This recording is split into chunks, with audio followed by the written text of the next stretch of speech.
Hello and welcome to this virtual e-archiving specifications event, also called the Specifications Showcase. My name is Pavel Stek and I am the onboarding manager of the e-archiving. And before I hand the mantle over to the fantastic Rebecca McGinnis, I will go over a few rules for those of you new to this setup for e-archiving events. Like this slide states, this is an interactive event. This is a 2-hour event with many speakers, so we would like to keep on time as much as possible for your benefit as much as ours. If you have any questions, please do not hesitate to use the chat function on the right-hand side of the Slido screen. We do have a team that will monitor the chat and keep an eye on any incoming questions. At the end of the session, we do have a dedicated Q&A that will answer all of your questions. One last point, this event is being recorded. The video will be available after the event on the CEF YouTube site for you to enjoy after we have all finished. Now, my job is complete, and I am passing the mic to Rebecca to introduce the agenda and speakers and to go from there. Thank you very much, Pavel. So hi everyone and welcome to our event this afternoon. As Pavel said, my name is Becky McGinnis and I'm the Community Manager at the Open Preservation Foundation. So for our agenda today, in the first part, we're going to look at why you should use the e-archiving specifications, and we'll take a close look at the common specification for information packages. We will then hear about approaches to preserving specialist types of content from those who created the content information type specifications. So on to our speakers. So we have a great lineup today. We have representatives from across e-archiving, and they'll each briefly introduce themselves before their section.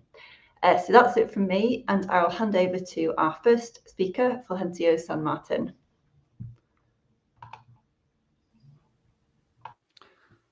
Thank you very much, Becky. So let's start with the key question, which is why there are e-archiving specifications and why you should or you could take them up. Well, let's imagine that you are not taking them up. Not particularly they are of e-archiving, but you are just using some different digital repository as it is.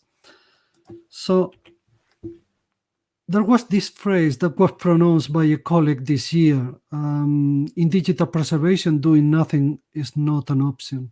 I cannot agree more with that slide, with that phrase. Even further than that, doing nothing is going to cost you more money later, because every hour, every day that you are not preserving in a proper way, it will cost you more money. There will be more collections, there will be more work to do, more metadata to fulfill and to correct, etc. So the more time you delay preservation actions, the more money you will need.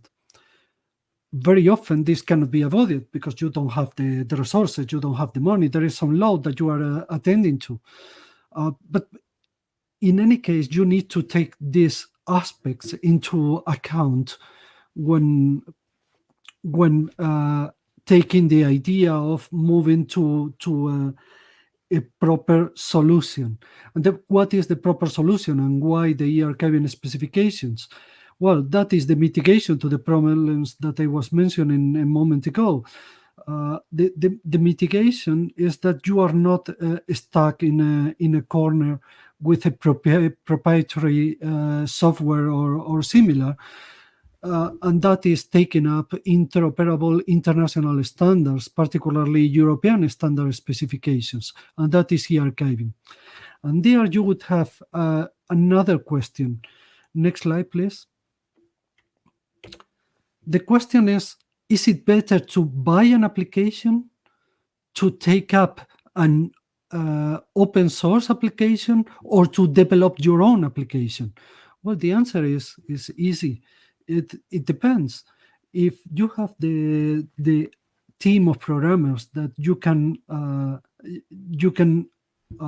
get to develop an application that is meeting your business needs, then obviously you are going to develop.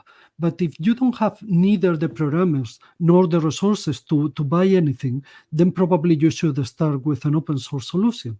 The thing is that whatever of the 3 lines that you use, that you stick to the e-archiving specifications or to any international standard.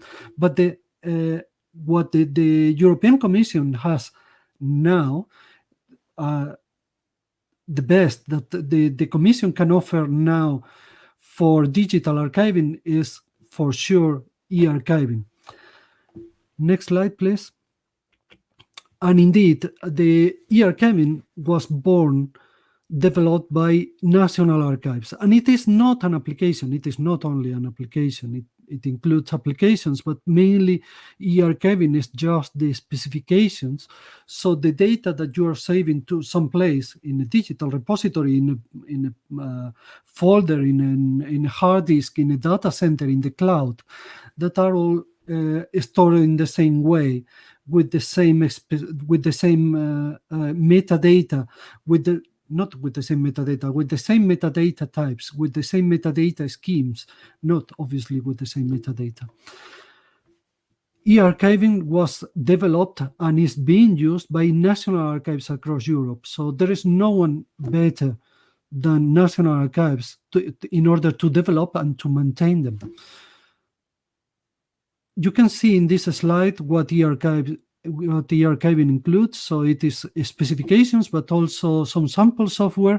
There is also some support. There is the knowledge center.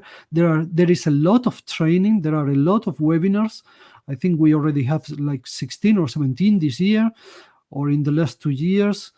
And also there is some onboarding and follow-up. Actually, this event is one of these onboarding events that we are offering in order to spread and to increase the adoption and the take-up of e-archiving. A couple of things that e-archiving is not. E-archiving does not include any hosting. So if you are looking for hosting, you will need to get that on your own. So for example, in the cloud or in your data center or in even some servers if you have them. Also, e-archiving is not at all competing with the software sector. Actually, we had an event for solution providers and software developers and software providers some weeks ago, and we are not competing with them. We are working with them. But in order to check and to test and to take up e-archiving early, you have some open source that can be used for free. Everything is for free, by the way, that you can use for free about e-archiving.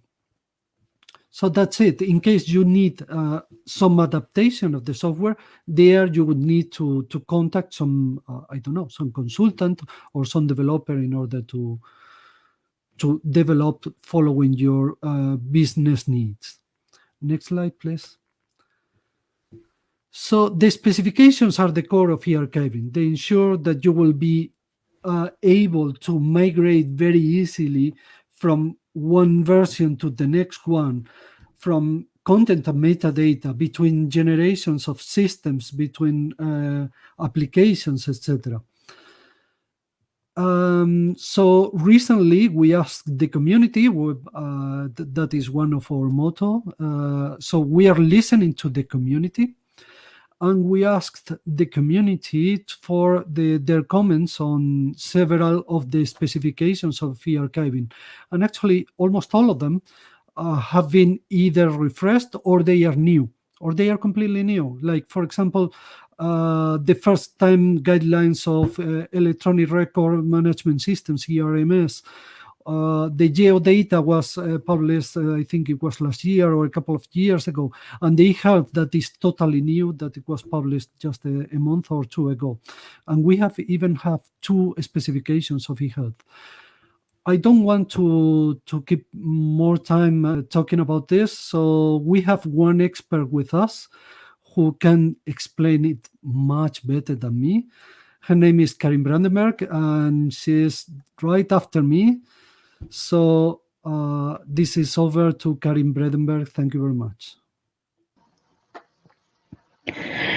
Thank you, Fulgencio. Well, I'm taking a whole team of experts with me today, so you will get to hear everything about what Fulgencio just showed us. But I will start with the basics. So I've been part of the eArchiving for a number of years. I'm working with specifications. It's really, really funny, and it's a much needed work. So I'm just going to jump in. We're starting off with a Swedish picture, of course, and we all know that even if we have something in a file system, we have a system, it's sort of chaos on the left side.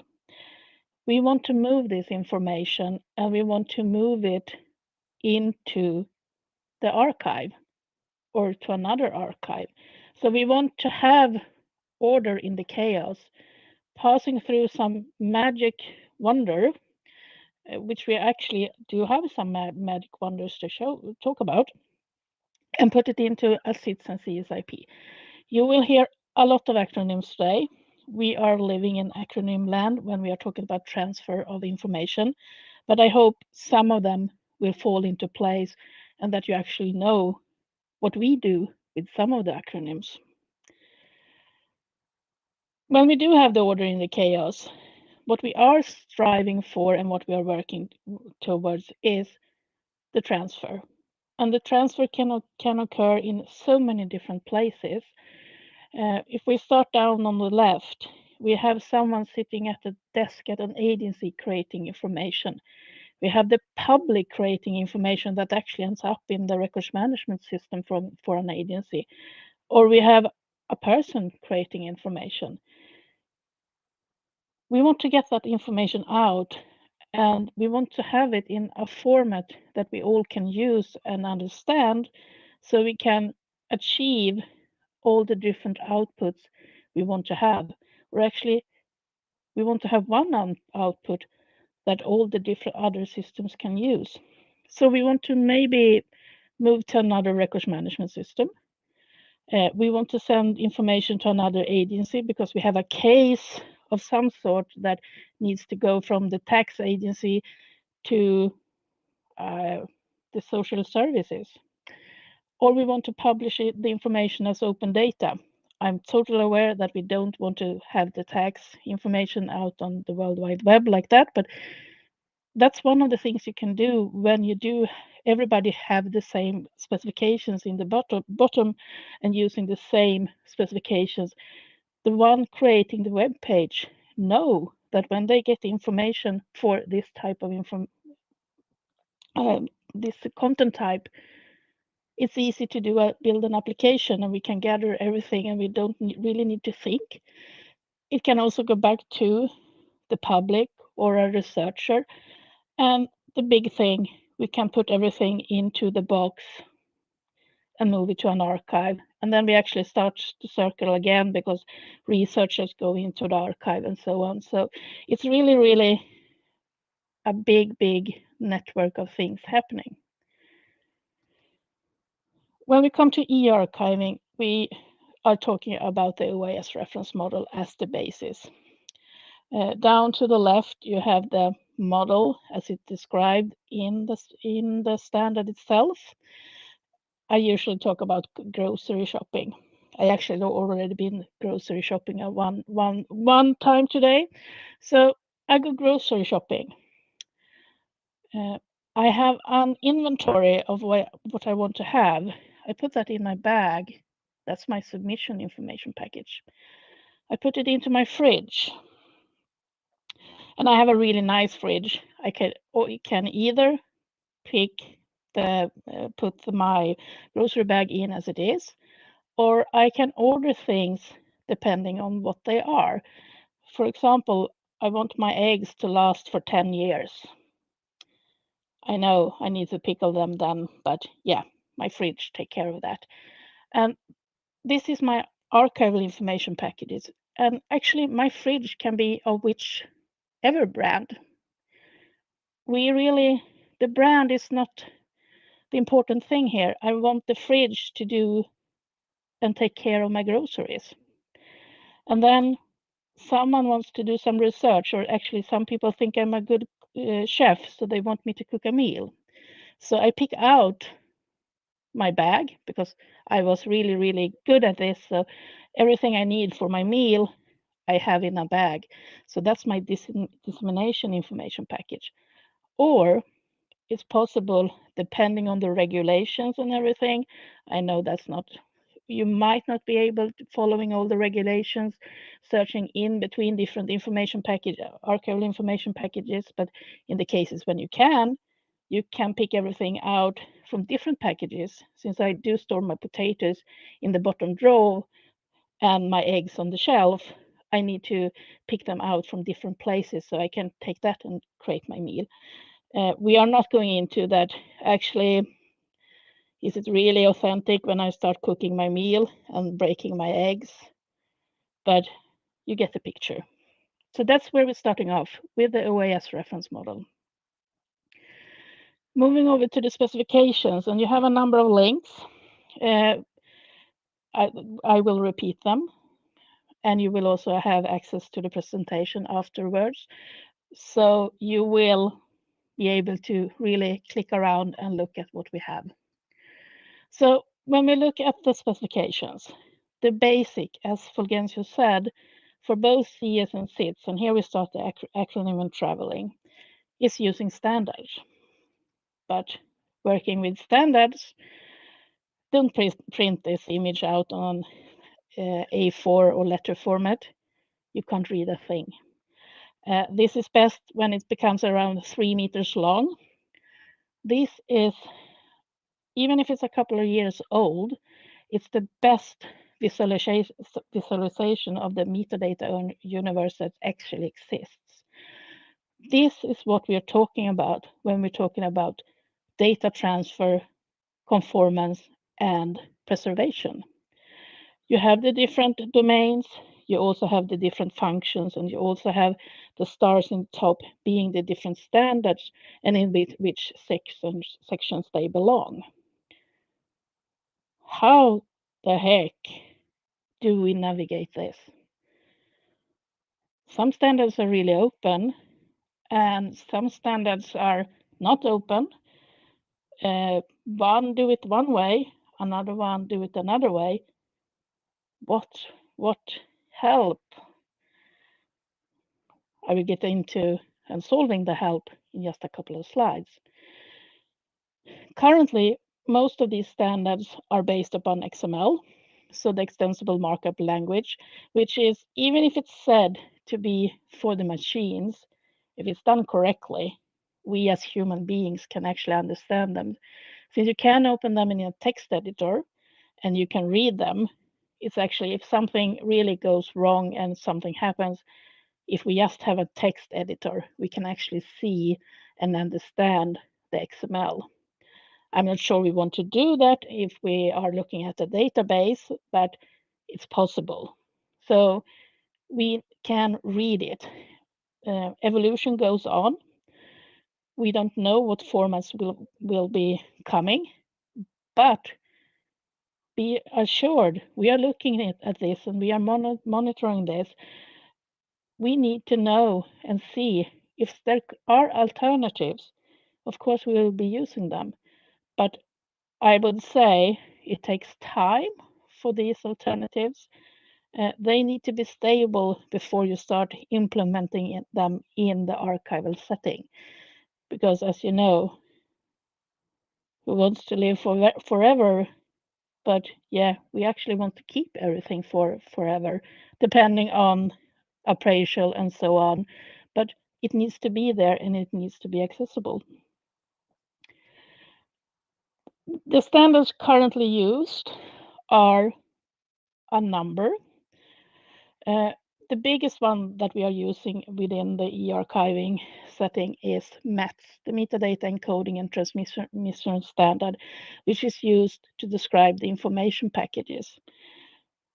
We do have a number of other standards that you see down on the left. And for every time it becomes more and more standards used. we need to think about which standard we use, because sometimes you actually have more standards than one describing the same thing. So you need to be sure that you are using the one with most users and so on, and that it actually have a maintenance body. When we look into the different types of specifications, there are two of them. You have the information package specifications, the CS, so common specifications, and the content information type specifications, the CITS. And the information packages are what you see in top. We have the CSIP being the common for all the information packages. So everything that you can see in a package has been lifted to one document. That's the only thing that's common. And then we have the other three specifications for SIP, AIP, and DIP, which are referencing the CSIP. In that way, we only need to, in the specific information packages, needs to have what's needed to be added for those. In the bottom, we see the content information type specifications. And this is where we started off. We had 3 different content information types. This is where we are ending for this phase. We have a number of more, and I will be talking shortly about the 2 top ones, archival and preservation. And the rest I will actually let my following specialists talk about the different other content information type specifications. When you read the specification, it's a text with rules. When you implement the specification, still the text with rules, there are a number of documents present. We have the specification, and that's a textual document. In that you have the requirements. And here we create the interoperability by telling how to use the standards. So it's not automation in any way. We look at the standards, or the experts on the different standards look at them and tell you, this is when we have this rule in the standard, we need to put this kind of information here. So it's the semantic might be, it depends on if those layers are put on it, but in most cases we take the standard as it is and tell how to use it. To be able to see that the specification and the requirements are being used as they are supposed, we need to have an XML schema. And most, or actually all of the different standards comes with an XML schema. Different versions of XML schema, maybe. Most cases XML schema. XML schemas in themselves do have some limitations, so you can't make conditional requirements in the schema. That's where we introduce the pink bunny, the schematron, where you can actually write requirements and expressions of these requirements. Really, really intriguing, really funny. You will get to hear more about them when we talk about validation. But here we write the rules that the XML schema can't create, which also makes it possible to write your own regulations or requirements if you need to add those. Then we have some more supporting documents, and that is the guidelines. For the CSIP and the IP information packages, we have one guideline because it's otherwise you need to repeat everything. It's also in the main guideline that you look for some information about XML and so on. We are not teaching XML in the guideline, but we do give some resources on where you can find the information and where you can read about XML and so on.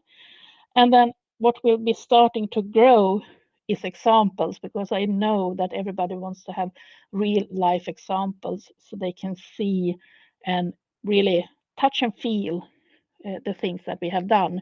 But that is something that is in the beginning, but it will be starting to grow.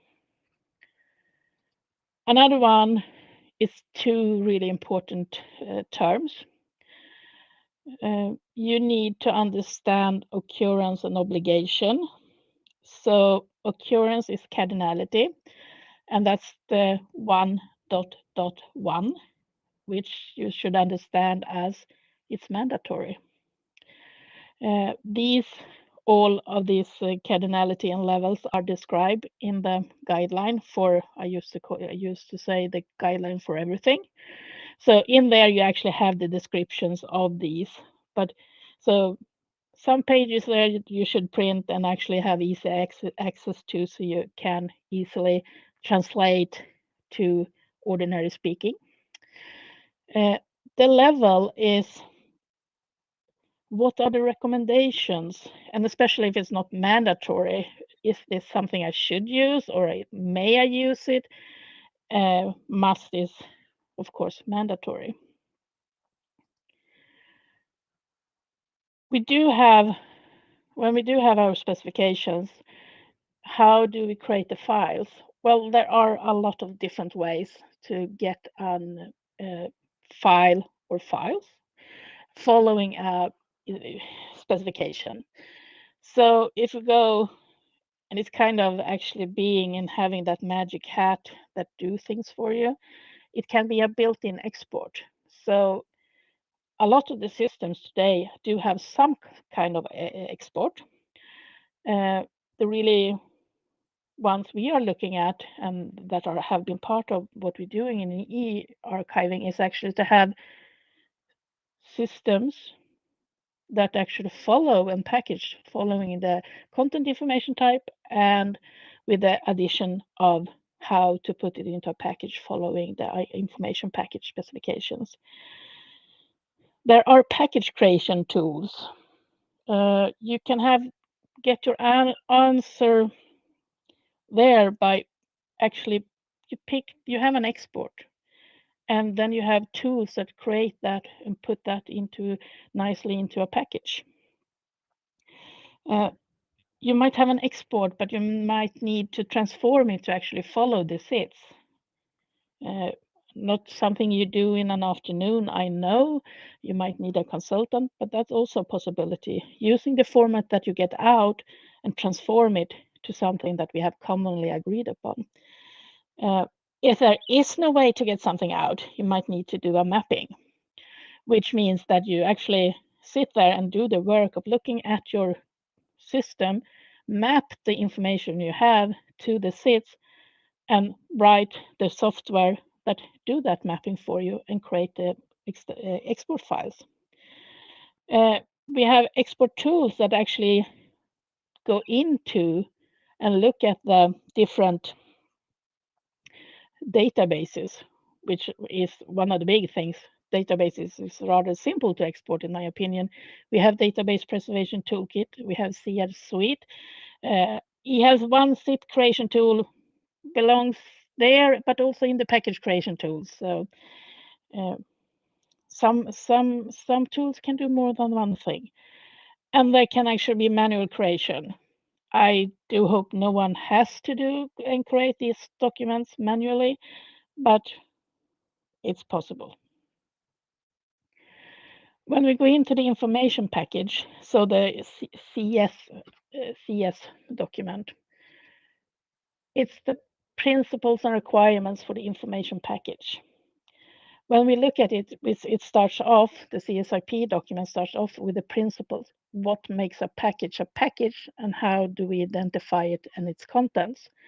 So it's a number of principles which do use the must and so on from the what you saw previously. And to make it even more understandable, if we do have METS, the METS document I talked about, and METS can be seen as the manifest. But what do we do if that document gets lost? Well, in that case, we actually have a prescribed folder structure that should be used. And you see it here that we are talking about the information package. We have our representations, which contains the different data that are being transferred. You see we have metadata. That's all the surrounding metadata. We have schemas, because when it's XML, and if we want to be able to validate it going forward, we need to have the schemas. Because if we look at something like premise, if we don't put the schema there and premise gets updated, we are not sure that the validation of the premise documents within the packages will validate. And we need to have some documentation. When we're looking at putting something into archival storage, documentation is really important to understand the data we have gotten. So it's a lot of things needed. So looking at METS, this is a shorter crash course than I've done before. It's the shortest crash course in METS. So METS is as I said, the metadata encoding and transmission standard that we are using in CSIP, and thus also in the CIP, AIP, and DIP, but also, as you will be hearing today, in some more of the specifications. It has a number of different sections. So the overview of METS is, we have a METS header. There you describe information about the information package. You have DMDSEC being the description metadata section, where you have the descriptive metadata, like a finding aid or a mark record. We have the administrative metadata section. There is where you find information about the objects themselves and have this object been scanned. That's something which you put there. You have the file sections. We need to transfer something. So that goes into the file section. Then we have the structural map section, which is the only mandatory section in METS. How are these objects structured? How are the files connected with the descriptive and administrative metadata? How are the files connected with themselves? Can be rather simple or even more elaborate. Then we have two sections, being the structural link section. It's possible to describe a web page using METS, but you need to go back a number of years and think web pages is before we had the content management systems. So actually, when we actually sat there and wrote the HTML on our own, and we had full control where the links went, because it's the structural link. So how are the things described in the structural map linked together, which points to each other? And we do have the behavior section, which is, remember long time ago. Here I'm showing that I'm old. You do have, remember you could write things on a black screen and something open in a software showing exactly what you wanted to show because you had managed to spell everything correctly. That's what you can do in the behavior section. Looking at the struct map, as I said, here we see the structure and it builds up almost like a web page. You have divisions, and these divisions can be either simple or you can make them really, really complicated. And that's the core element. That's the structure we want to describe. If you look into the CSIP, we have actually made a rather simple one. We are just telling the big sections that we saw in the folder structure. That's what we are pointing to and telling. So we don't describe all the files and how they are related. We have cut it down. So connecting the CSIP with METS, we do through requirements.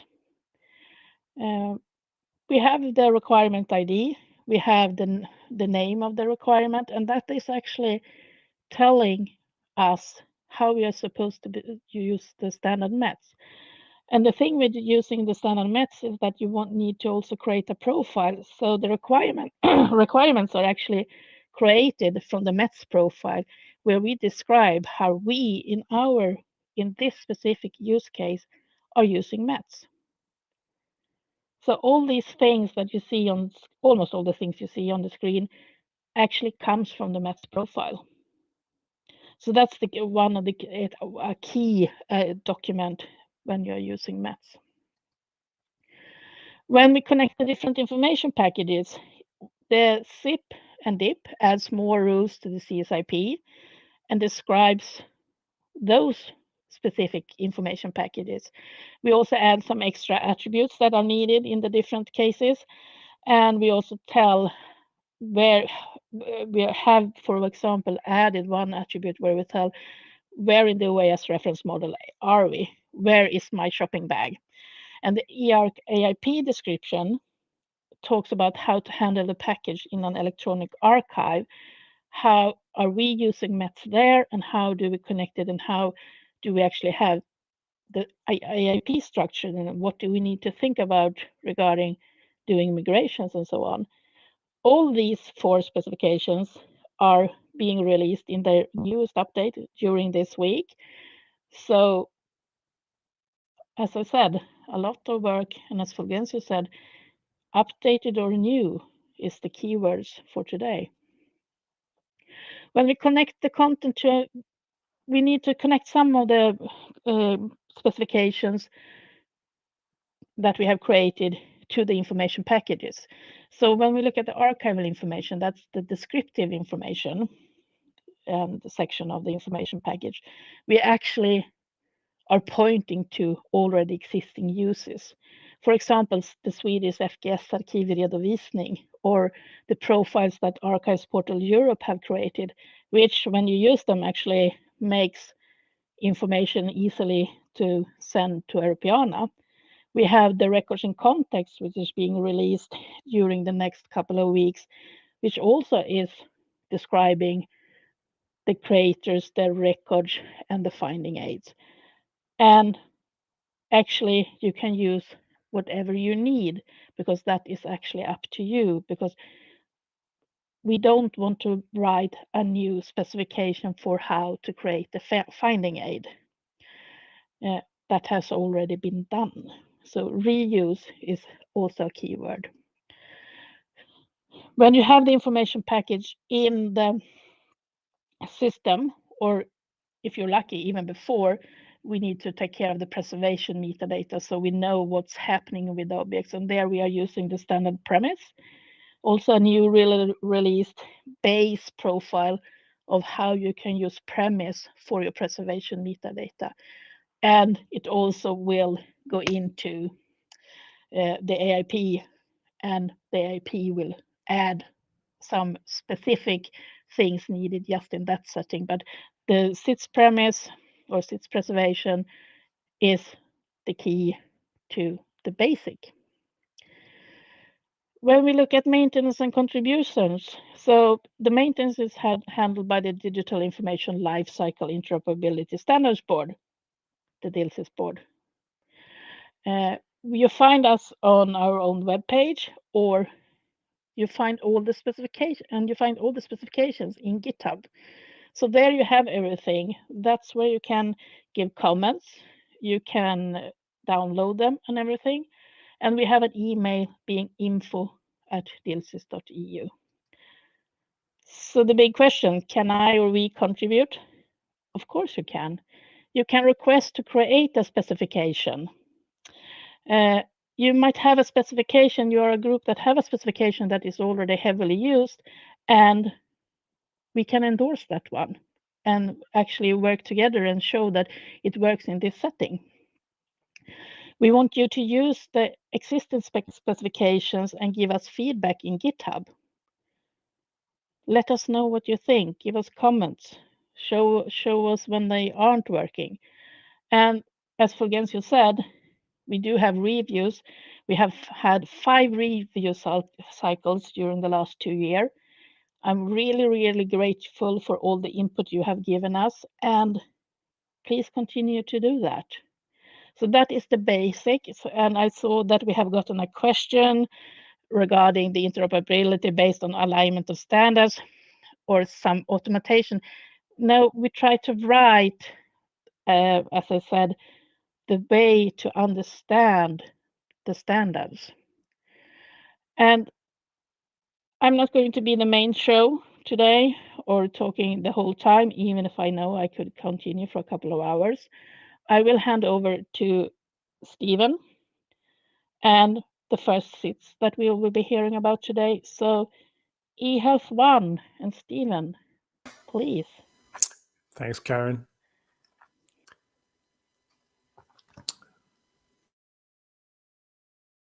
The first, the CITS specifications, which is the eHealth 1. And as you can see here, this is the an extract of the text in all call from CEF, where it was asking for a content information type specification to be developed based on the Norwegian archive transfer format.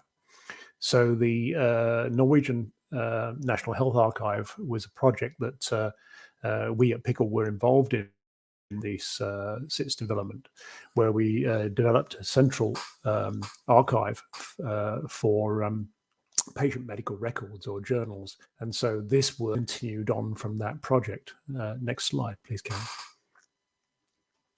So just a bit of word on terminology. The call specifically talked about electronic medical record systems, and there is no strict definition of what that is compared with, for example, a health record system. And so the first thing was really to try to put some detail on the scope of what we were trying to do. And if you look into the definitions, in general, an EMR system is considered to be more of a medical-based system used by clinicians. They are distributed, so they tend to be located at hospitals, or hospitals may have more than one system or an aggregation of systems. They tend to be quite proprietary. They're not interoperable, and they mainly deal with unstructured data. So the core composition is a real sort of derivation of the original paper-based records, which is our natural language documents, which are often attested and may now be accompanied by more data files and metadata. But the structure is broadly around that nature, as opposed to an EHR system, which is a more recent derivation or development, whereby the EHR system is more centralized. It considers more mental health patient and takes contributions from all healthcare providers in the region, and tend to be more in basis. So they consider structured data plus additional data files. So in this case, we were considering submissions from regionalized or distributed medical record systems. Thanks, Karen. So what are the use cases for actually developing or creating central health archive? Well, in the Norwegian example, they had two main use cases, which are actually driving the legislation, which funded and then drove the creation of the National Health Archive, which were one about providing information to next of kin of these patients. So anybody has the right in Norway to go and get access to the medical records for their next of kin. And they needed a system to provide that, as opposed to having to recover records from hospitals. The second one was to do with research, and that is to actually harvest the vast amounts of historical medical record data that was being held mainly at local hospital archives, and to make that accessible for medical research.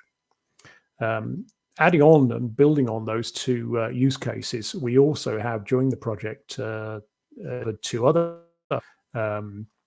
use cases, one of which, of course, is portability and interoperability, which, as I said earlier, is a major benefit of using standardized archiving standards such as we have developed here. Then another use case, which is around this, the EHR system example, is in future, and we have been related, is that centralized EHR systems have a problem over time as they grow with more and more patient records. And again, as live patients are moved to being deceased patients, then there's a need to actually then deep archive records from EHR systems. And there's a need in future to actually develop standards for taking this more structured data and storage, the online storage of these EHR systems. Thanks, Karen. So what is the scope of the patient medical record archive and the specification we developed? Well, first of all, there is likely to be a very big backlog of patient medical data which needs to be taken into the central archive. And this can comprise both physical, which then become digitized records, and born digital. In order for this content useful for medical research in particular, then we want to capture as much metadata alongside the patient medical records as we can, so that comes to search and create cohorts of data for medical researchers. The patient medical record I spoke about, which is largely of these attested documents in free-flowing natural language, but will be accompanied by varying amounts of metadata and the aim of most of these archives will be to create a complete archive which actually gathers information on patients from different sources. So information could come from a variety of different healthcare providers, which together would form a complete patient archive or patient record particular patient. We are aiming to produce records which are interoperable. So you want to be able to send records from a system to another archive, or to that are understood and interoperable. So it's important that the standard is defined where this is possible. And one thing we found also is that the submissions from the hospitals in the archive need to be made in batches. So what will happen over time is that the hospital, say every 3 months, would take all of the records they want to pass the central archive and batch them up into a single submission and submit to the central archive, which can then actually strip those out and create individual archival packages for each patient record. Karen? So the eHealth 1 specification, the basic structure of it is that it's patient-centric. When next of kin is trying to locate a particular patient record, the way the archive is structured means that you want to actually gather together all the records individual and deliver that as a package to that end user. It's also important that when we're considering medical research, that in general we are looking at records selected by different means to create different cohorts, but it's important that, of course, the information is tied to that particular individual. The highest level metadata, therefore, for this kind of structure is patient personal information. And as an example of that, there is an internet standard called FA, produced by the HL7 organization, which provides a very rich resource in actually describing the patient personal data, which is held at the heart of this aggregation of information. So the aggregation structure that we've used is really took from the Norwegian work, which is to start with a patient-centric approach, but then break down that patient's medical record into a series of thematically linked episodes, which could be by duration that somebody was in a hospital, or linked to a particular therapy, or to a particular diagnosis. And those cases can then be broken down into subcases where a particular duration is linked to a particular department. And then these documents, which are the fundamental building block of the patient record, which contain the attestments, tested, and then other data files. We've also allowed for the encapsulation of bit streams, which could come from a particular piece of equipment which are producing them, can then be combined and encapsulated to form larger files. And associated with this course, most importantly, is the metadata. So we We allow for very flexible any local metadata standards, but we recommend the use of these FHIR resources, which provides us ways of actually describing patient information, but also describing things like conditions, allergy intolerance, procedures, therapies, etc. And the standard references other broad international standards like ICD and SNOMED. Thanks, Karen. So I described briefly this flexible whereby we can actually accommodate very simple patient records which can comprise single documents. We can actually accept very complex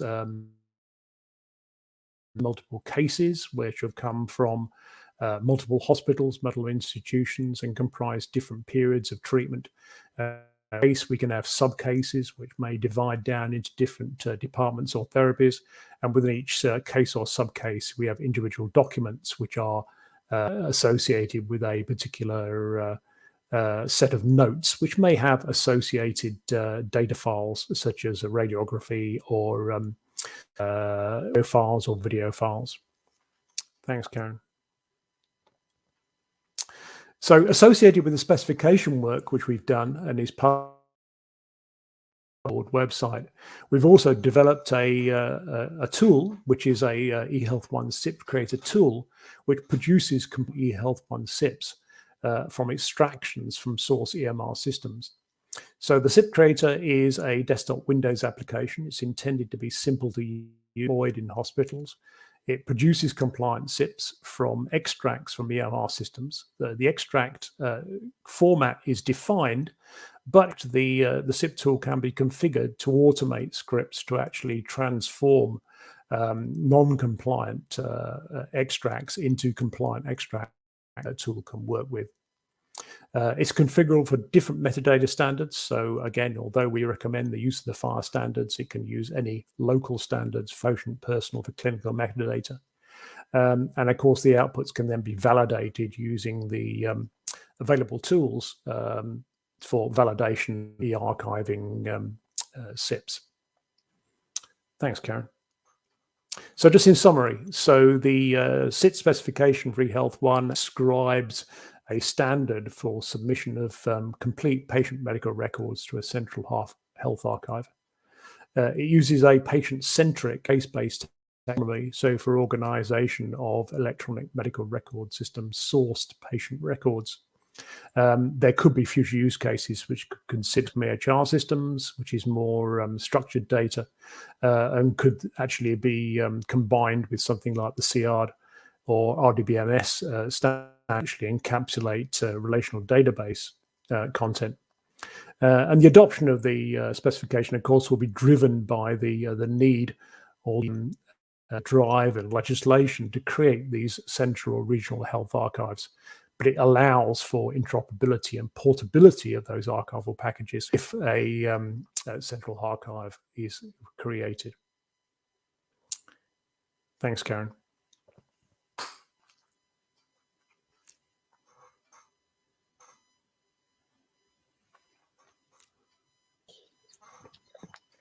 Thank you so much. And then we'll go to the next speaker, Anja Pavlic. Hey, can you hear me? Yeah. So good afternoon, everyone. Let me begin my presentation. Just a sec. With briefly explaining what cancer registries are, what kind of data they're gathering, and why it's important to preserve their data. Since cancer is a serious public health issue of the developed world, countries have been quick to organize institutions whose purpose is to systematically gather the data about cancer patients in certain geographical regions. Cancer registries are thus among the oldest modern health registries, some of them established over 70 years ago. Data they're gathering is used to assess the effect of cancer in a community and to support policymakers in their decisions on how to measure and control the cancer burden in population. Cancer registries are sharing their data on national and international level, usually by creating an export of data from their database when, for example, answering calls for data from international cancer data aggregators or fulfilling requests from different research institutions.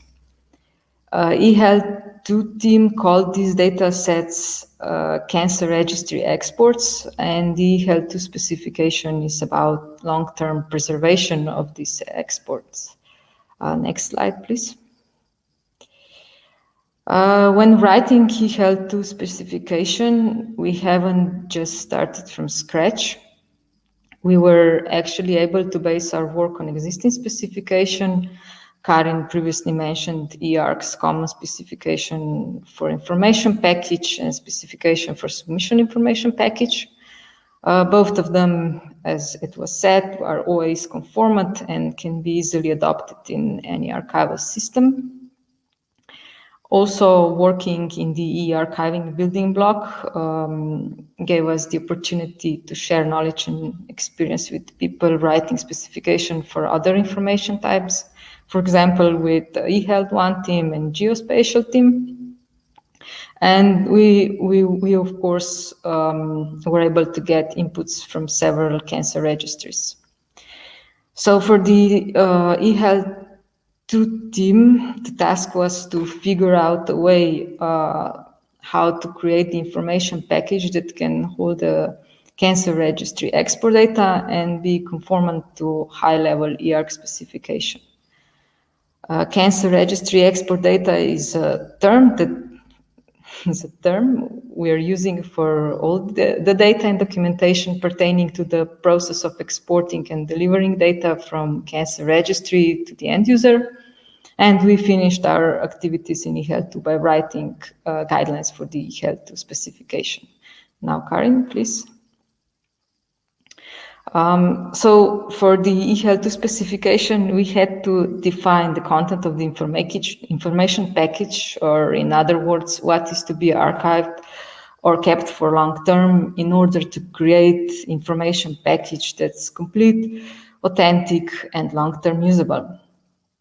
To ensure that the eHealth specification can benefit as many stakeholders as possible, we defined a set of mandatory elements that can be complemented with optional ones based on who will store the data and for what purpose the data will be stored.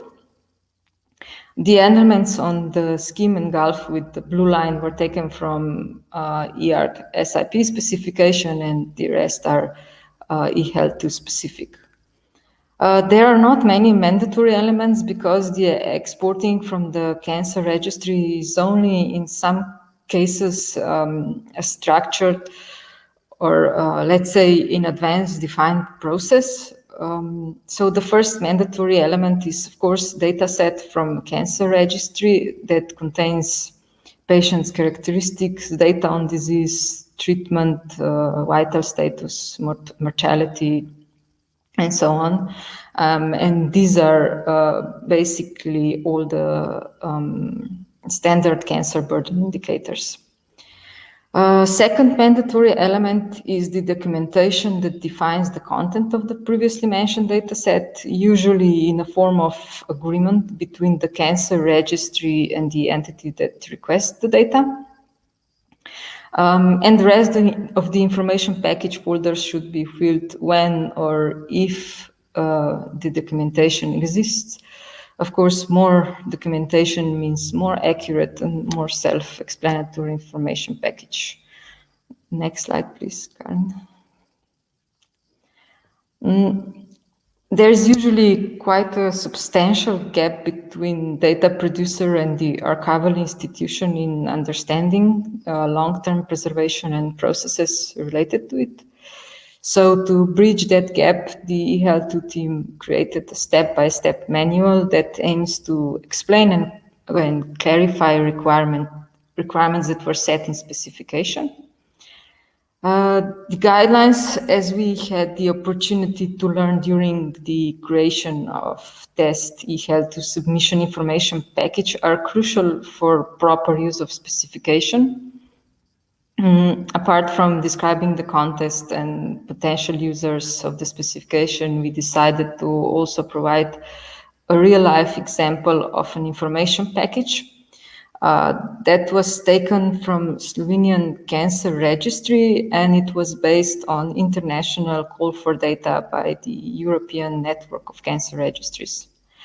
Using that, we were able to show the structure of the package, and we have also added examples of how to name and describe content of the files in the SIP. Because this mentioned call for data is the same for all European cancer registries, every registry can quickly get familiarized with the specification and potentially apply it to its other, maybe less structured exported data. Next slide, please, Karin. So we recognize the importance of cancer registries data in setting not only national or local, but also international health decisions, plans, and policies. Within the Health2 activity, we were able to set some common rules to help our stakeholders that are cancer registries, aggregators, archives, and other record keepers. We help them to store and preserve this data, which is, of course, highly valuable. Also, with eHealth2 specification and guidelines, we wanted to ensure that cancer registry data can be preserved in such a way that it can be reusable, easily verifiable, and remain trustworthy for longer periods of time. Next slide, please, Karin. So since specification and guidelines are both the first version, we do have some plans for the future. First, we have to improve and expand current documents and make them more clear and precise.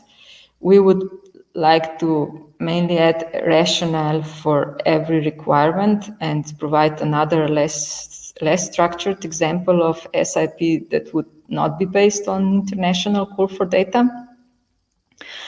The final goal is, of course, for both of specification and guidelines to be as self-explanatory as possible, and that can only be achieved with the help and involvement of cancer registries and other interested stakeholders. So we hope that we will be able to work with them and get their or your comments in the future. We also wish to properly test the specification by packing the SIP with the existing eArch compliant software. And finally, we would like to expand the eHealth2 specification to be suitable for archiving the complete cancer registry environment. And maybe later on, sometime in the future, to create a model specification for rest of the health registries. Thank you for your attention. And back to Karin, I think. Oh, to Becky. That's fine. Thank you very much, Anya. So yeah, you're right. We're now going back to Karen Bradenberg to tell us about the CITS electronic records management systems. Thank you, Becky, or as I usually do, tack Becky. So I'm also, besides working with information packages and with the archival information and the preservation metadata, I'm also been working with the CITS ERM specification and guidelines. So we do have two documents for ERMs. And I'm going to use ERMs. We tried to come up with another name, but no one actually had a better name. So CITS ERMs it is. So we have the specification itself. The big thing that has happened this year, besides the CITS itself have become more fleshed out and have more text in it, is that we actually have the guideline for CITS ERMs, which I should mention that all the guidelines are supposed to be growing. Just like Anya said, there needs to be things added. And that's driven by the questions and comments we get. So we actually do explanations in the guidelines, not in the CITS themselves, since that is the requirement. So 2 documents for CITS arms, and then we actually have also an XML schema. So the whole specification regarding arms is describing the use of an XML schema. Working with the records management and arms documents is that the thing you find is that there really is no common XML schema for this information type. We do have a lot of natural ones. We do have ISO standards, but sadly enough, the ISO standard doesn't have a XML schema. So here we have an XML schema for records management. And as I said earlier on, there are some conditional rules that we want to have when we are talking about records management, and those are implemented with the help of Schematron. So this is a high-level image of the XML schema itself. Everything is commented, so everything are there. When you look at the main elements, we can do either a grouping of aggregations, or we can do a grouping of records. That is all depending on the export that you are doing from your system. And you also can add extra information. There is possible to add links to other documents. You can create smaller own elements. If you're lacking one XML element, you have an easy way to add it. Or you can add a whole chunk of XML or bin64 data. I'm talking more about the XML data. If you do have a specific type of records management system that are, for example, handling building permits, you do have extra fields for that, and that might not be possible to describe with the elements that are available for the record. Then you have that possibility to have extra XML chunk that describes the building permits and have that added. So it's possible to add these different extra kind of information on different levels. Here it's also like with the cancer registry specification, it really doesn't talk much about the CSIP. There are some elements in the CSIP that you should be using to describe what kind of information it is and which content information type specification it is. But the placement is supposed to follow the CSIP. So when we look at the placement itself, you have all the ordinary files in quotation mark, the files we have been talking about. And then we have in the data, there we have the whole export. So we have the XML document with all the information from the information records management system. And if you have files in your system, you put that in the same data folder, following the structure that you usually are getting when you do the export. So it's here we are trying to bring order to the chaos through mapping. So we know that this specification is not implemented in systems, but it's possible. So here the first steps actually needs to be a mapping in the records management system to the CITS to be able to get the information out. But it's a process.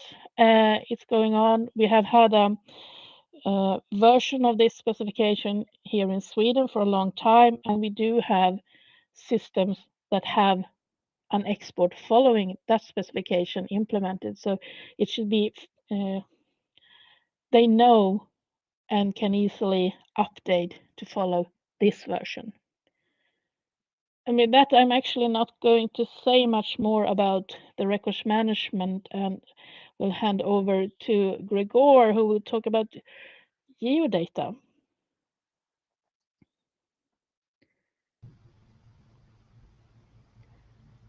Thanks very much, Karen. So yeah, as Karen said, next up is Gregor. Yes, hello everyone. So as it was mentioned, I will present the CITS for geospatial records. Next slide, please. Yes, thank you. So first, let's talk about why geospatial data, why should we preserve this? And the first answer is that everything happens somewhere. And if we want to manage that or compare it to something else, we need to know where it is. And maps were a good tool to use for this case. In today's world, we use digital geospatial records that comprise the real maps as they used to be. And the second reason is because many official records, aside from other maps, are also stored in the format of geospatial records.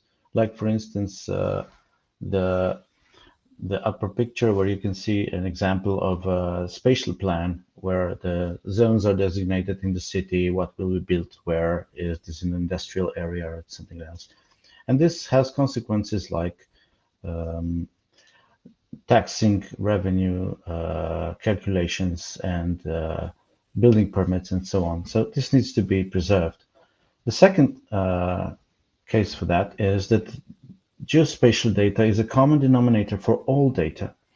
So we can use geospatial records to combine with different types of databases or records and provide context to them and compare them based on location. And for that reason, Digital Europe Data Economy paper also mentions geodata as a cornerstone of it. So this is why we need to preserve geospatial records. And I will go to what is new in our specification. Next slide, please. So this version of the common information type specification for geospatial records is already a third generation. For those of you who had experience with the previous generations, I can say that now from one document we created a package of documents, and the specification itself only contains the validation criteria of different types. But the main things that should be used at the beginning are actually the guidelines and the example documents that come with it, which actually have explanations of the validation criteria and also introduction to geospatial data and to the preservation of geospatial data. The newest thing that we have devised in this specification is actually the guideline for GIS systems. So how to approach preservation of GIS systems. Next slide, please. So the general document is actually divided into 5 major parts. As previously, we used the folder structure requirements, and we defined the METS requirements, as you've seen in previous presentations. We have the data requirements, so how data should be stored so how geospatial data should be stored in the CSIP package and what criteria should be used for that. And also the documentation requirements, because geospatial data needs some configuration metadata, or let's say documentation, we call it technical documentation. And last but not least is the metadata requirements, but it's actually meant for geospatial metadata because, as we said before, we want to reuse existing finding tools that are developed in the geospatial domain. So we want to use the metadata from this domain. And now we're going to go to explain the first chapter. So next slide, please. The folder structure requirements chapter actually tells you how you should store geospatial records within the CSIP structure. Here you see the CSIP structure with blue and yellow elements, and then you have 2 round boxes containing green folders, which are added to this general specification to be specific to the geodata. So what we introduced was a structure that supports the significant properties model used in the preservation domain. You can read more about this model in the link below. And we also defined how documentation and metadata should be stored if they are in a standardized machine readable form or just descriptive. Based on our feedback from the community, we did not make all these folders mandatory because we noticed that there are different requirements from different producers. However, we strongly recommend to use the structure as proposed here. Next slide, please. So this is the chapter similar to all other chapters about METs in other CITS, actually identifying how to designate that the geo package contains geodata, either for the whole package or just within the representation, which is basically used for better validation. But during the communication with the community, we also noticed that there is a need for an extended vocabulary so that we could validate additional elements in the future.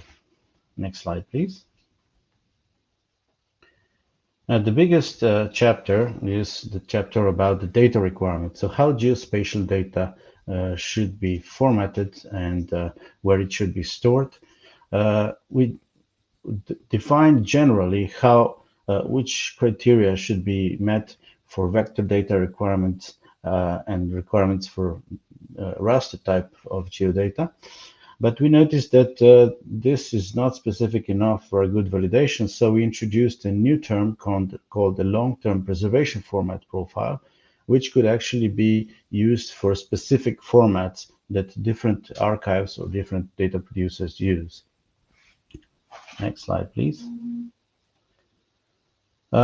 So what is the long-term preservation format profile and why we should use it?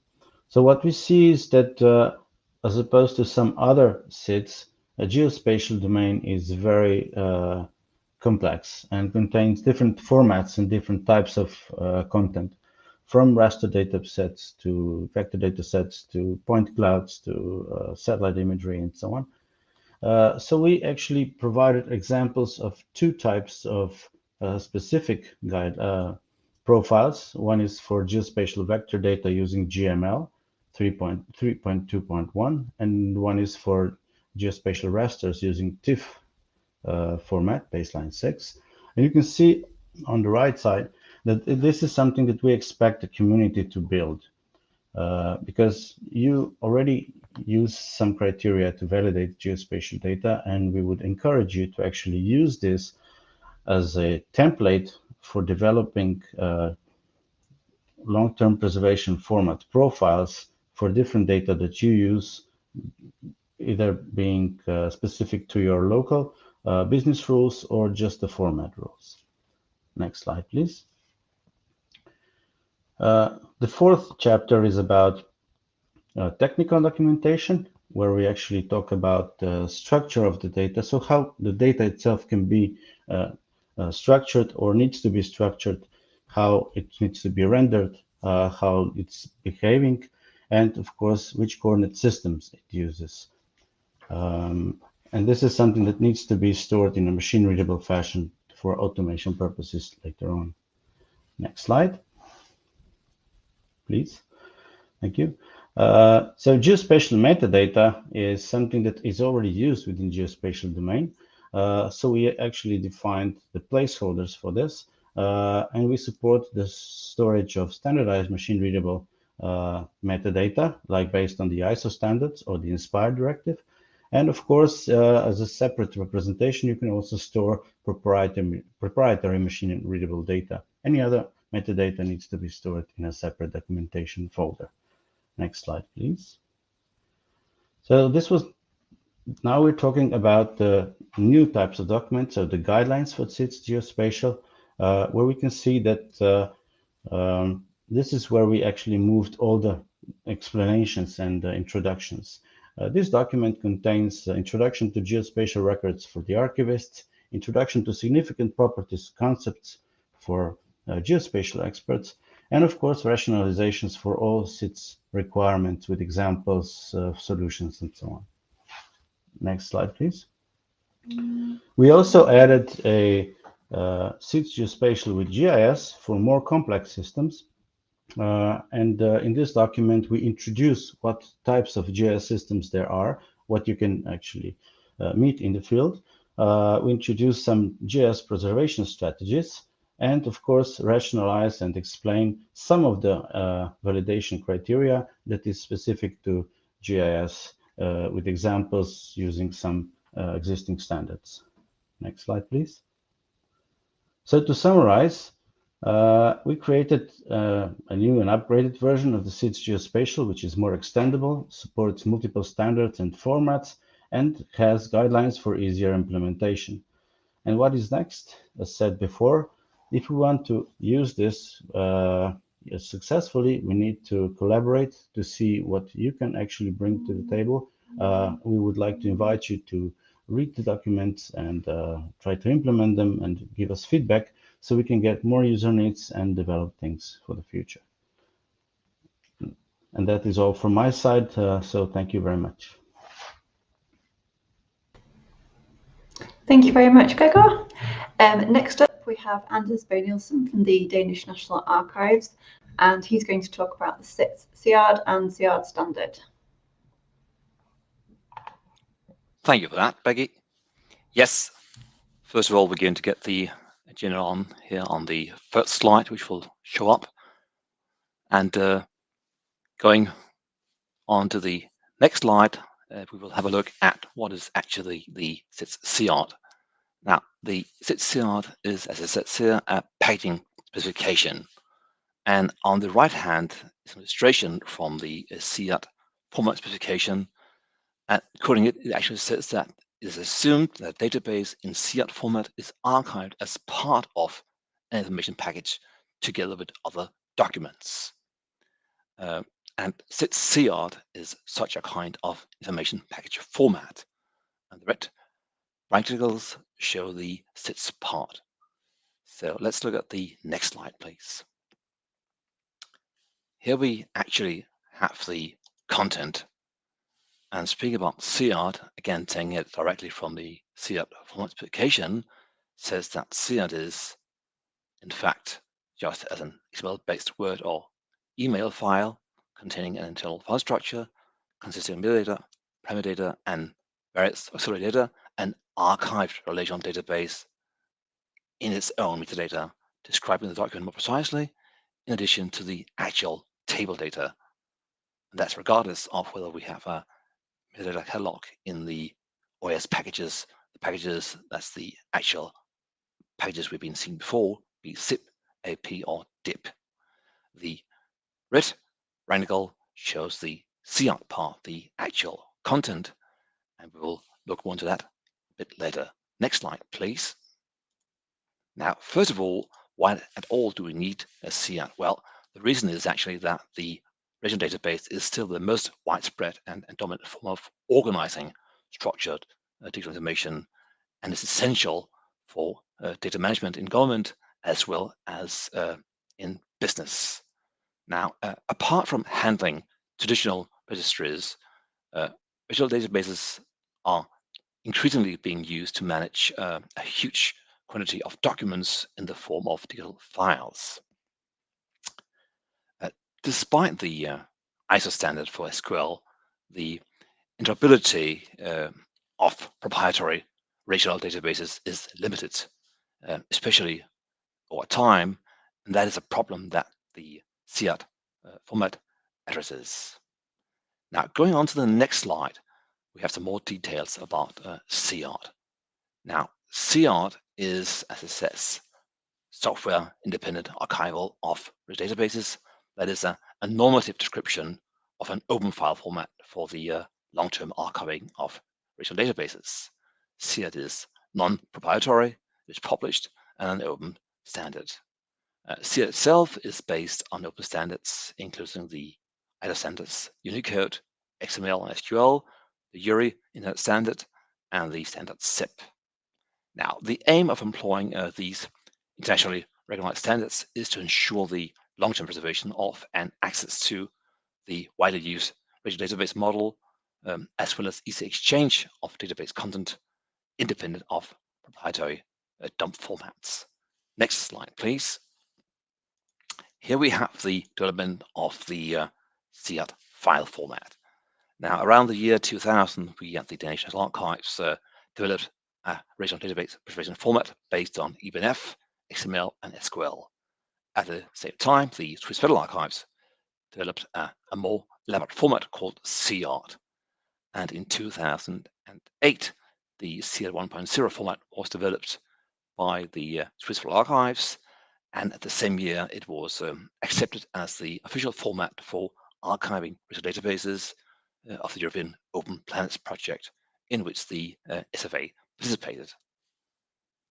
And at the end here, and that's the end for so far, we've seen that now we, apart from CIART 2.2, having it on GitHub, also has a CITS CIART that we are talking about today. Next slide, please. Here we have a very, very brief look at the inside of the CIART format, having its own metadata, describing the structure of the database, somewhat similar to the SQL data division language, and referring to it. And on the next slide, we see the relationship between the metadata XML and the table XSD and table XML. It is so that the CIART format has the data division language in the file metadata XML, and each table has its table XSD spec file based on that metadata XML, and then each table has its table content file table XML based on the table XSD file. Next slide, please. One of the new things in the CIART 2.2 is the support for using external files, the so-called SQL MED, the management of external data. Now, large objects, that's the common name for binary large objects and character large objects, and blob content as such, that things like video and sound, images, word processing documents, etc. Now, these LOPs, they can be stored inside a regional database as blobs or clops, or outside as data links using the SQL 2008 SQL met. And that is actually what's being done for something like 80% of that data these days. Next slide, please. Here we see an example from CIART 2.2 where we have the LOPs outside the CIART file, including being segmented in its own folders. That's depending on limits to the amount of files in a folder and the accumulated file size in a folder. That part of segmentation can be important for efficiency in validation, transmission, and in storage. On the next slide, you can see how we, from the previous example, have had that information placed in the metadata XML and in the table XML for table 2 for that specific kind of content and that specific table.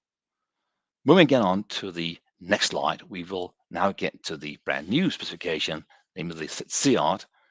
And even though we have presented in 2020 and 21 webinars, I'm glad again to be able to give it a few more minutes for today's event. On the next slide, we can see that the CITS CIART is at the detail end of the spectre, only to be followed by further local specification and implementation. Now, time is running, but nevertheless, I would like to, on the next slide, inform you about that this CITS CIART can be found at the DILSIS site. You have a small sample of it on the slide here. And on the next slide, you will also be informed that we are also, as I said earlier, looking at the overview and development of CIART also on GitHub. Now, going into a little bit of detail as time allows for the CITS CIART, on the next slide, you will be able to see an example of the folder structure with CIART content inside it. That is the same sample database, Wolfman CIART, with the LOPs outside of the CIART file and segmented. And this segmentation then gives the option to have those as well placed in other IPs depending on your local needs. Now, moving on to the next slide, you can see that the CITS CIART has the same form for describing its 30+ requirements as a CSIP. And apart from all these requirements described as they are, there's also a guideline available on the data side for the CITS. And if you should not be able to fully get all the details there or have more comments, there are ample options to do so, because when we are moving on to the next slide, you would see that apart from the actual GitHub site I mentioned and the Delta support side, there's also now the option to be part of our regional database archiving interest group. And we hope you will join it, and then you'll be able to come with more comments and questions on the use of CITS and CIAT itself. I'm afraid my time is now up, and I'll be glad to get some questions later on. Thank you for listening. Thank you very much, Anspo. And so we're now going to move on to Carl Wilson from the Open Preservation Foundation to talk about validation. Yeah, thanks, Becky. Thanks,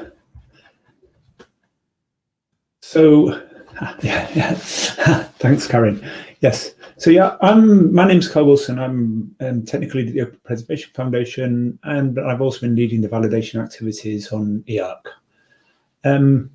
So I'm just going to present for 10 minutes just a few slides on validation, which is the backup to the specifications, really, or it's the implementation of the specifications in the real world to allow you to basically ascertain whether a package complies or conforms with eArch, the eArch specifications. So start by looking at why validation. OAS defines what could be in an information package, but it says very little about what should be or how that package is arranged. So yeah, there is very little guidance for implementers in OAS. They just talk about packages really and types of metadata. And there's very little basis for interoperability. Information packages from different systems aren't really required to have much in the way of common ground. They may recognize common concepts, but they don't have to implement those in any particular fashion. So eArch sets out to address these issues by defining a logical and physical structure for information packages. So we have a formal logical structure and a physical structure that mirrors that. Next slide, please, Karen. So for this, eArch have developed we've developed our own validation model, which separates the validation of an information package into 3 different phases. The first of these are structural. These are 16 rules to ensure that the package structure is valid. So that's making sure that the directories that the validator is expecting to find and the specifications mandate are in place. Warnings for shoulds rather than, so musts become errors, warnings get shoulds, and then other things become info messages. But yeah, it covers the presence of specific directories and metadata files and METS files for the package and any representations. That's followed by metadata validation. This is first schema validation, so METS has its own schema, and schema validation is carried out first, and I'll come to an extension of this, but then it's followed by a set of extended metadata checks, currently about 150 rules. And then finally, integrity checking, which is then checking the package manifest is complete. So that ensures that all files are present.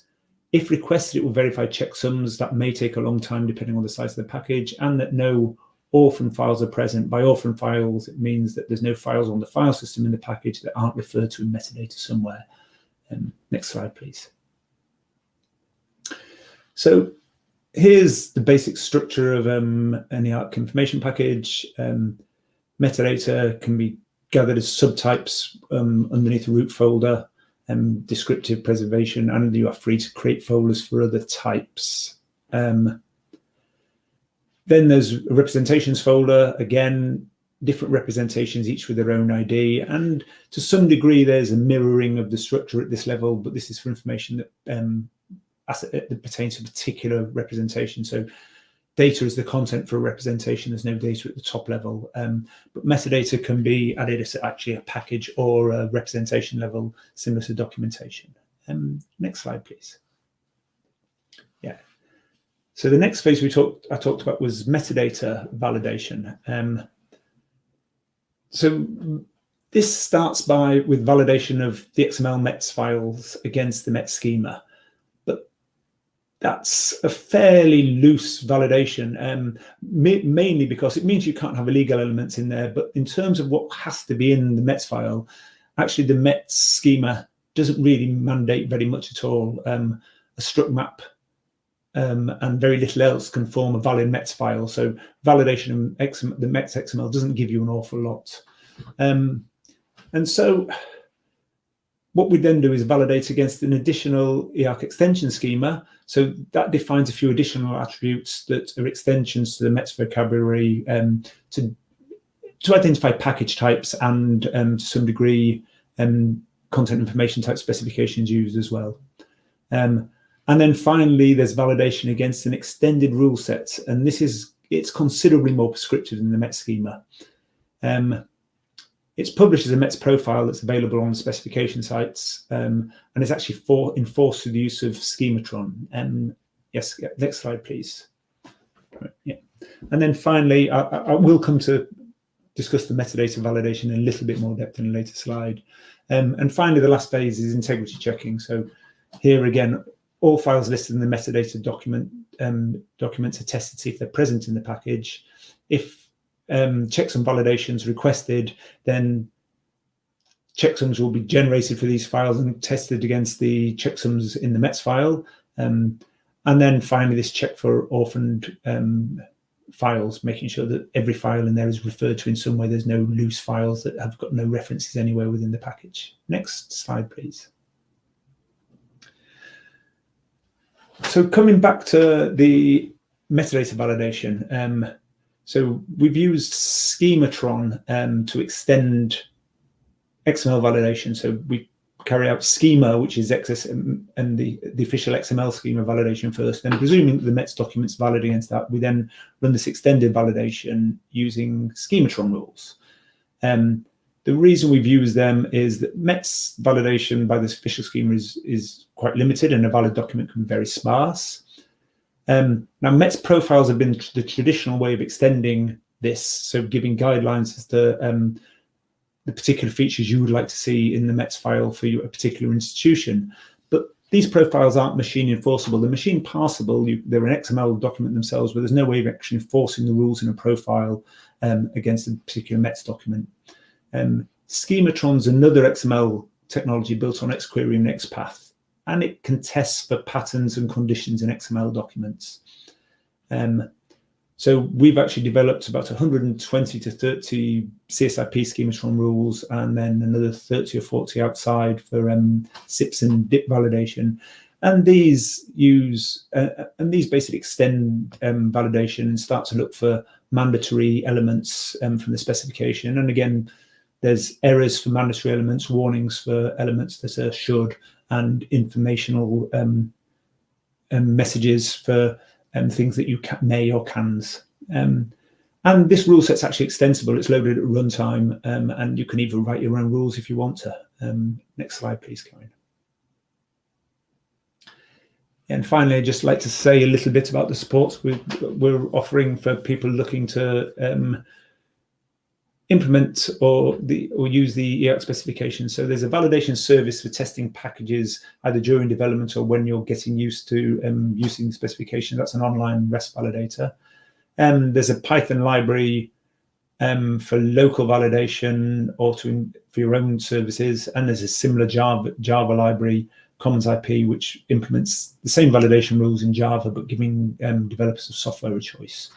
We provide a set of Docker images where people can actually deploy validation services locally, and everything's underpinned by a REST API with OpenAPI or Swagger definitions that allow people to generate code clients and servers themselves as well.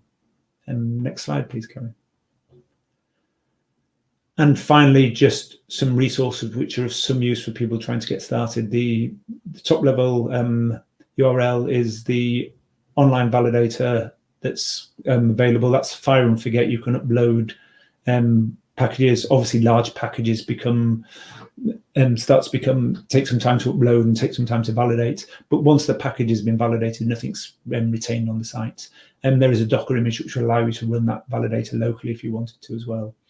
The Ceph people also run their own interoperability testbed, which is an online self-service platform offered by Digit. That is basically, it wraps the same validator, but it presents things in a slightly different fashion and is actually designed for testing compliant scenarios. So it's extendable beyond just a simple file or an information package and validate it. Is this valid or not?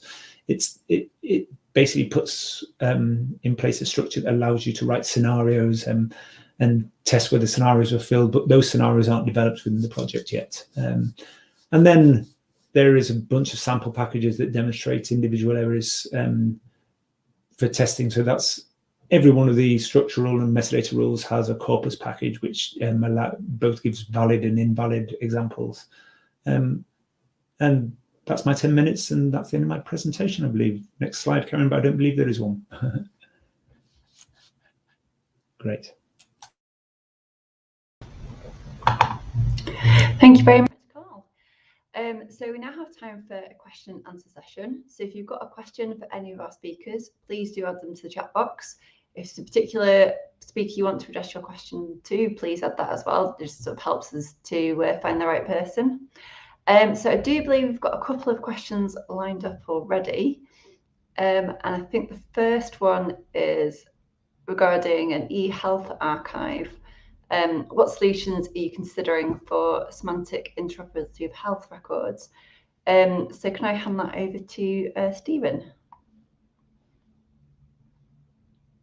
Thanks, Becky. Semantic interoperability of health records themselves is, of course, a massive challenge, and we don't consider that kind of wide scope within the standard. What we're concerned with is the interoperability of the archival packaging and providing sufficient flexibility within that package to encompass different standards of health records. There are other standards and initiatives that you can look at regarding interoperability of subsets of records, particularly concerned with clinical documents. So the interoperability of summary information about a patient's medical record. And there's a couple of interesting ones there. There's the HL7 have a CDA standard, which is worth looking at. And there also is a European standard from the e-health building block called DSI, which concerns across different countries, so that you can actually get a health record from your home country to a country you're visiting, which contains sufficient information to actually get treatment. The other thing, of course, is in terms of interoperability, reference standards for metadata, such as HL7, and encourage as much use of those international standards as possible. Thanks very much, Stephen. So the next question, quite a long one. Can a CITS package only hold one CITS type? The use case is a research data. Here we go, excellent. Should we create several packages for all of these with different CITS, or can we have several different CITS in the same CSIP SIP? And I think I'll pass it over to Karen. Thank you, Becky. Yeah, we are getting stuck in the acronyms here. The easy answer is actually, of course, you can mix them. We can tell on the highest level in the information package that the content that are coming is mixed, and then when you go a level down, you actually tell what kind of content you have. But here comes the but. You need to be sure that the receiver can actually handle these mixed packages. So it's possible, yes, but know that your receiver actually can take care of it. Thank you very much, Karen. And we've got another one. I think this one will be for Carl. So for package validation, is there any overlap or relationship with bag validation? Simple answer, no at the moment. Bags are kind of a transfer mechanism that would live on top of that, although we are looking at some elements of the odd one out here is the EIP specification, where we are looking at one or two elements of the bag standard and the Oxford Common File System work to build to put some of this meta information around a package. So yeah, a bag would normally live around a package would be part of a bag, so there's no bag validation built in. No, is the simple answer. Thanks, Carl. So just having a look, do you have any more questions? Yeah, we do still have a little bit more time. So if you do think of any other questions after the event, please do feel free to get in touch with us and we'll do our best to answer. So if there are no new questions right now, I'll hand over to Karen and Radoslav to wrap up this session.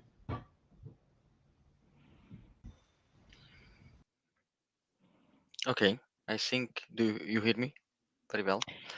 We can hear you. Super. Super. It was really, thank you very much to all the speakers. It was interesting to listen to you all. It was also interesting to listen to the questions and answers that were today provided. Yeah, you can see my name, but for the pronunciation reasons, my name is Radoslav Jakub. I am project advisor. I work for HDEA. HDEA is a newly founded agency by the European Commission. It is the abbreviation is for Health and Digital Executive Agency. I am here today thanks to the fact that HDEA is executive agency for generic services of eArchiving. This means that provides funding to the selected projects under the last call announced in the previous year. There were 4 selected projects. The call is successful. It involves many beneficiaries from different countries. At least I think there are 10 countries plus Norway. In addition, as of 1st April this year, we have received for the implementation the E-ARK 3 project. You heard about it. Some speakers made reference to it. So today's event was devoted to specifications, and we can say that specifications are the core of eArchiving. They help to bring order to the chaos in the data. The data are always growing, and the chaos can be growing with them if there is no order added to this. And we have heard today very interesting presentations and how to say useful for data management. Fulgencio was saying at the beginning why eArchiving is relevant and how it came to the European level. So it came from the national archives and it goes back. So I mean there is relation that the European level is listening to the national archives and to the stakeholders from public and private sector. So this is very important for the future as well. And I think Karen mentioned at least twice the word fun and funny, but I think it was also visible from other speakers that they are motivated and committed people to really work and to provide real guidelines and for specifications and specification, of course, as such. So it was nice to see how really the knowledge is transferred around the consortium, around the people, and also I see that from the audience the questions were coming, and it was stressed during the presentations that it is important to provide the feedback. So really the key is to thank only not to the consortium, but also to you all who are contributing by your comments, by your questions, by the constructive criticism. Everything is important and needed. We have been listening to the interesting cases in e-health domain from Stephen and Anya. It is important to have data in the structure, machine readable format. It was stressed also by Gregor. It is important. Why? Because maybe the future will give us the possibility with the new innovative technologies to read them differently and to read them in automated way. So the volume is so big that it is not possible to manage for someone just to read the papers and to extract. But the artificial intelligence can do a lot and provide a lot of context and provide a lot of results from the data which are stored in a structured way, let's say in order. So this was very important. This event was very important, and I hope that you enjoyed. So my last word is thank you very much, and I pass the floor to Karen to conclude the event. Thank you. Thank you, Radoslav. Yeah, as we have heard a number of times now, we can't do this without you. We are the experts who have created the first set of specifications, but for the rest, you actually need to help us. So I'm actually going to ask a question, and the first, before I start saying the last final words, are there any more burning questions?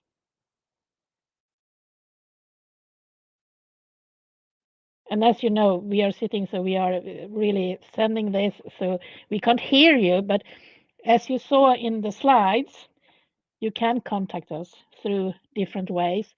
So please do that, and also aid us with more specifications so we actually grow this base of specifications. It's not a thing that just stops. We need to add, and we need to review, we need to update the ones we have. And you have heard about all the specifications that we currently have now. You have learned, hopefully, a number of acronyms. And this world with acronyms, I hope we can make it understandable by creating the specifications and actually making them easy to use. I mean, the standards that we have. So many, many thanks to all of our speakers. Really, really, I'm going to say you've been really good on keeping time. Many, many thanks for that. And Becky, can you help me out here and end the session totally?